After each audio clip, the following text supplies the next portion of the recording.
The Image Slider widget by Spider Elements is a versatile tool for creating stunning sliders on websites.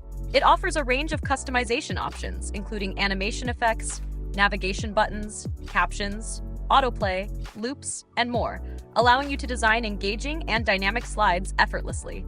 Find the Image Slider widget in the Spider Elements category and drag it into the section of your choice. Then, go to Image Gallery. Click on the Add Images icon. After that, select the image and click on Create a new gallery. You can add separate title and caption for each image, making your design more informative and engaging. By using different captions for each image, you can present the content more effectively. After that, click on Insert Gallery. Here, you will find two types of image sliders. You can effortlessly slide images left and right using arrow symbols. Additionally, you have the option to display or hide the title for each image. Fade animation can be used to create more beautiful designs. User experience can be improved by adding autoplay and manual controls.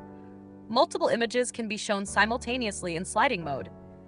A separate caption and description can be added for each product. Slider option allows you to increase or decrease the height of the image so that your design fits better. In addition, from the caption option, you can set the alignment of the text to right, left, or center, which will make your content look more stylish and professional.